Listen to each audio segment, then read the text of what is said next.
안녕하세요. 한윤선 BCBA D입니다.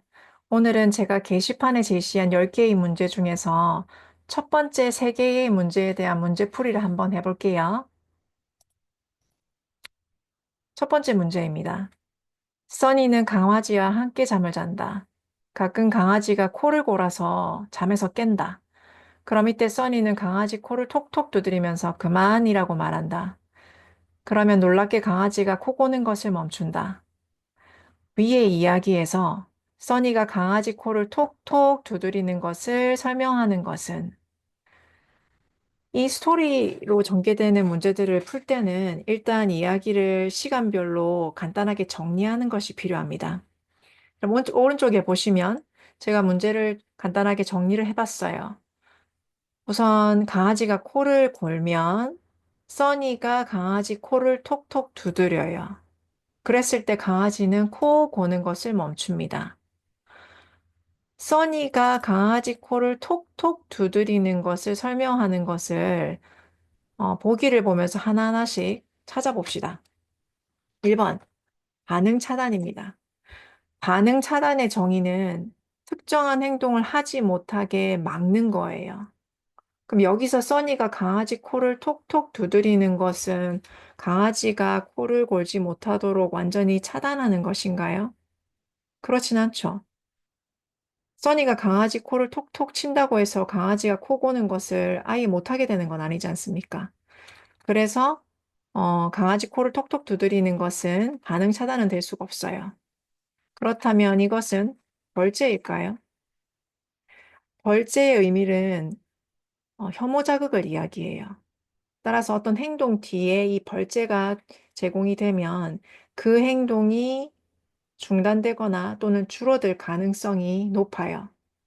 그렇다면 써니가 강아지 코를 톡톡 쳤을 때 이것이 진정한 벌죄라면 강아지가 코 고는 행동을 그만두거나 또는 그 행동이 줄어들어야 돼요. 그럼 이야기를 다시 돌아가서 보면 써니가 강아지 코를 톡톡 두드리면 강아지는 코 고는 행동을 멈춰요. 따라서 답은 2번이 될 수 있습니다. 그렇다면 왜 3번과 4번은 되지 않는지 한번 살펴보죠. 변별 벌제가 3번에서 나왔어요. 변별 벌제는 그 자극이 있을 때, 이런 행동을 하면 벌제가 뒤따르겠거니 하는 것을 암시하는 자극이에요. 근데 여기서 써니가 강아지 코를 톡톡 두드리는 이 상황이 제시될 때, 강아지가 무슨 행동을 하면 뒤에 벌자가 뒤따르는 것을 암시하는다. 것과 관련된 내용이 이 스토리상엔 없어요. 그냥 강아지 코를 톡톡 두드리면 강아지가 코 고는 것을 멈춘다까지 스토리가 전개되어 있어요. 따라서 변별벌제가 되기에는 스토리상에서 좀 힘듭니다. 4번 벌이에요. 벌의 정의는 특정한 행동을 했을 때 후속 결과가 뒤따르고 그리고 그 행동이 줄어든다라고까지 설명할 수 있어야 벌이에요. 근데 여기서 기껏 해봐야 써니가 강아지 코를 톡톡 두드리는 것은 벌의 정의와 매칭되지 않습니다. 그렇기 때문에 답은 2번 벌제입니다.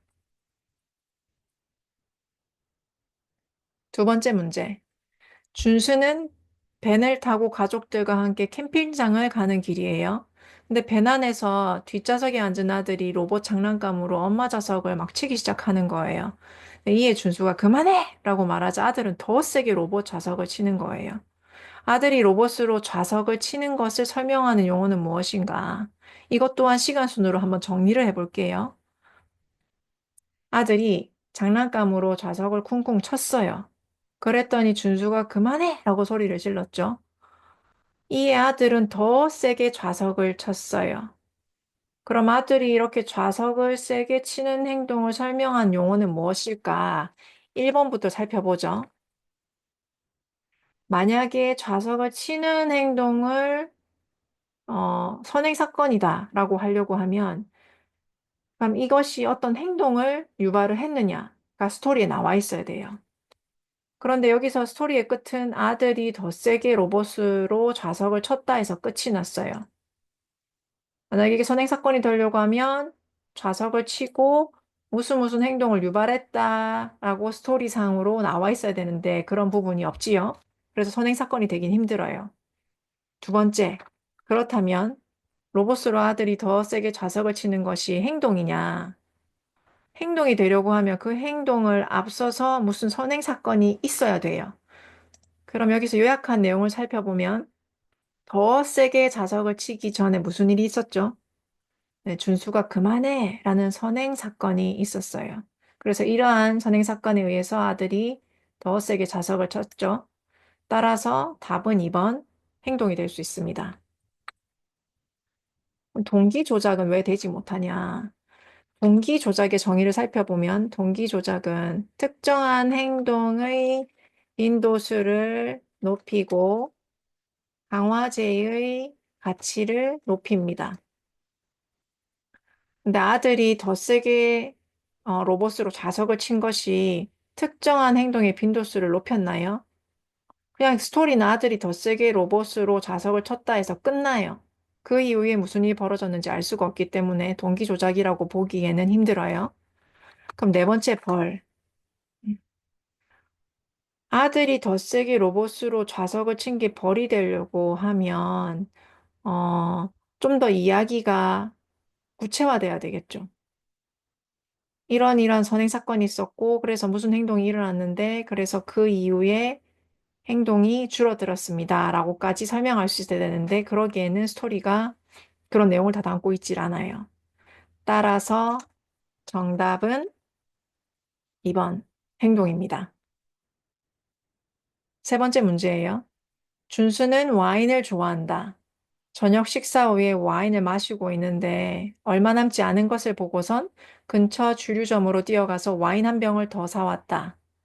위에 그래서 얼마 남지 않은 와인을 설명하는 것은 어떤 용어인가? 이 스토리를 잠깐 정리를 하자면 와인을 마시다가 이제 와인이 얼마 남지 않았어요.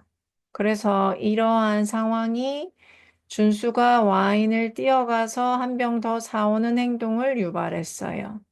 그렇다면 와인이 얼마 남지 않은 것을 설명하는 것은 무엇일까? 1번, 강화제일까요?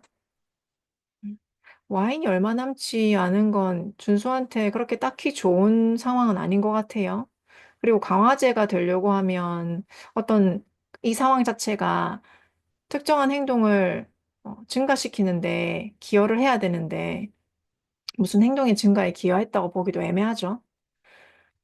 그 다음에 동기 설정 조작일까?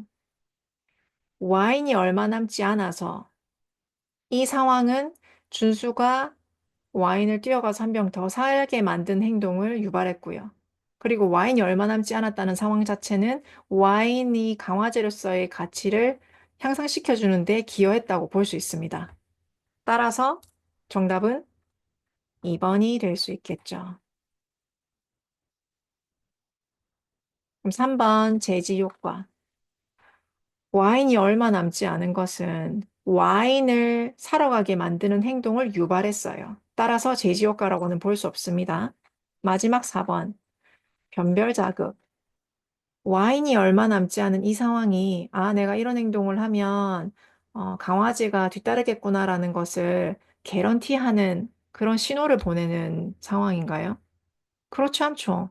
와인이 얼마 남지 않은 것은 어떤 상태를 의미하는 거지. 이 자극이 있을 때, 이런 상황이 있을 때, 이런 행동을 하면, 내가 원하는 강화제를 더 받을 수 있을 거야 라는 것을 암시하는 상황은 아닙니다. 따라서 답은 2번, 동기 설정 조작이 되겠습니다. 문제 3개 다 풀어봤고요. 다음 시간에는 네 번째 문제부터 문제풀이 하겠습니다. 감사합니다.